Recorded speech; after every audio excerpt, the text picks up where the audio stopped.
How biocomputing works and why it matters for AI. Imagine a computer that doesn't run on electricity, but on life. A machine made of living cells that can learn, adapt, and evolve like a brain.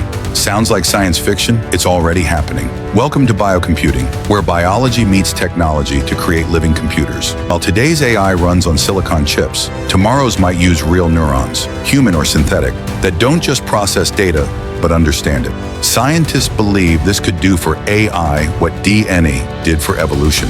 Unlock intelligence that grows and learns on its own.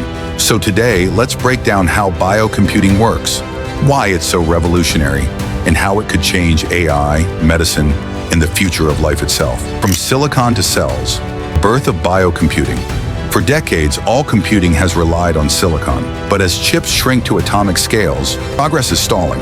Moore's law, the rule that computing power doubles every 2 years, is fading. The next leap won't come from smaller chips. It'll come from living systems. Instead of binary zeros and ones, biocomputers use cells, DNA, or neurons to process data. Just like the brain, they don't simulate intelligence. They are intelligence. In one experiment, researchers connected 800,000 brain cells to a computer, and the cells learned to play Pong in under 5 minutes. No code, no programming, just learning through experience. That's biocomputing, machines that learn the way life does.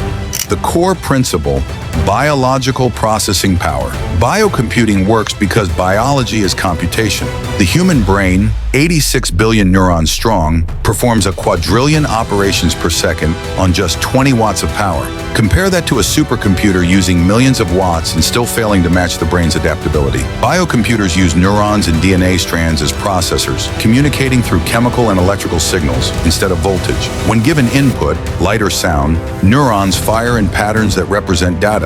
AI software interprets these signals and strengthens useful ones, letting the system learn like a brain. It's like merging ChatGPT with a living nervous system. Silicon precision meets organic intuition. DNA computing, the power of molecular logic. If neurons are one path to biocomputing, DNA is another, and it might be the most powerful data storage medium in the universe. 1 gram of DNA can theoretically store 215 petabytes of information.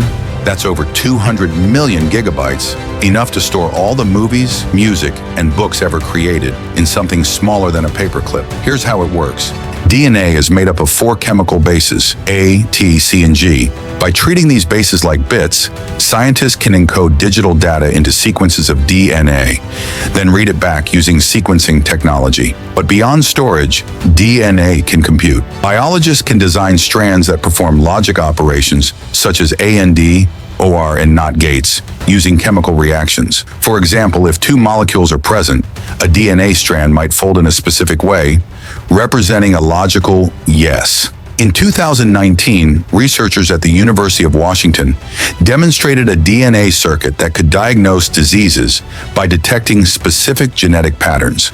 And in 2023, scientists managed to build a DNA-based neural network that could recognize handwritten numbers, something once reserved for AI software. This kind of biocomputation doesn't need electricity. It happens entirely through molecular interactions, quiet, elegant, and insanely efficient. In the near future, DNA computers could replace entire data centers, fitting in a vial the size of your thumb. Organoid intelligence, the human brain as hardware. Perhaps the most exciting branch of biocomputing is called organoid intelligence.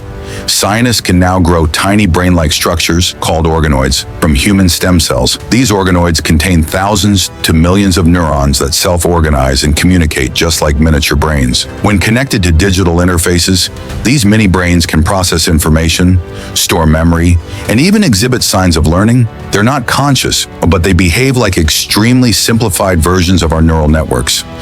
Researchers at Johns Hopkins University recently launched a major initiative to create the world's first organoid computer. Their goal, merge biological intelligence with AI to create hybrid systems that can reason, adapt, and perceive the world with human-like efficiency. Unlike artificial neural networks, which require massive training data sets, organoids can learn from experience in real time, much like a child's brain. This gives them an incredible advantage in areas like robotics, where adaptability and intuition matter more than brute force computation. In other words, the future of computing might not be metallic at all. It might be alive. Why biocomputing matters for AI. So why does all this matter for artificial intelligence? Because modern AI, no matter how powerful, is still trapped inside rigid digital systems. AI today learns from static data. It can't adapt physically, sense its world, or develop intuition the way biological systems do.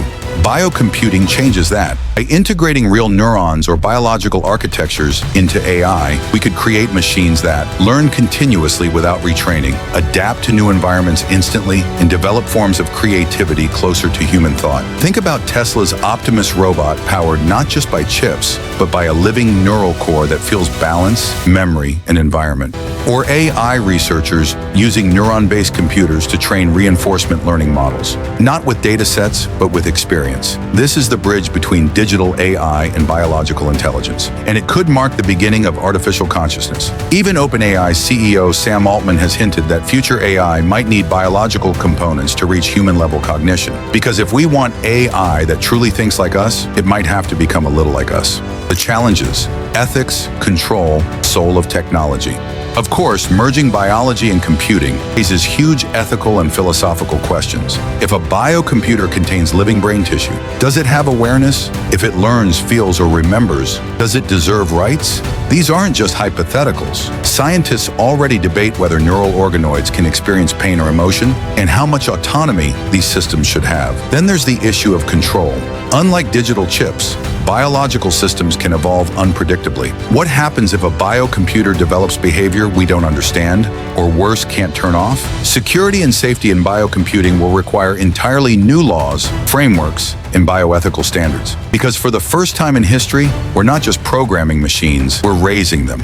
And the line between creation and consciousness is getting thinner by the day. Real-world applications, from medicine to superintelligence. Despite the challenges, the potential benefits are enormous. In medicine, biocomputers could revolutionize drug discovery. Instead of testing compounds on animals or humans, scientists could use organoid brains to simulate real biological responses instantly. In AI research, hybrid systems could train models that understand emotion, memory, and perception the way humans do, making human-AI collaboration far more natural. In data storage, DNA computing could hold zettabytes of information in spaces smaller than dust, solving one of the biggest challenges of the digital age. And in robotics, biocomputing could give machines the ability to sense, react, and learn physically, closing the gap between AI and human intuition.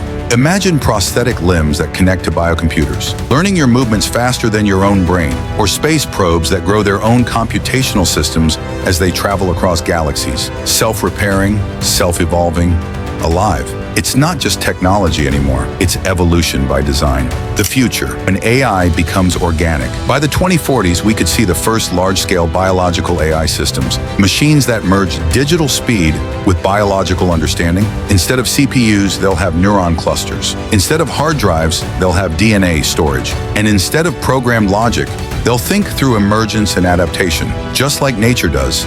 In that world, AI won't just calculate, it'll perceive. It'll be capable of empathy, creativity, and maybe even dreams. Biocomputing could turn artificial intelligence into something truly alive, not in a spiritual sense, but in a scientific one.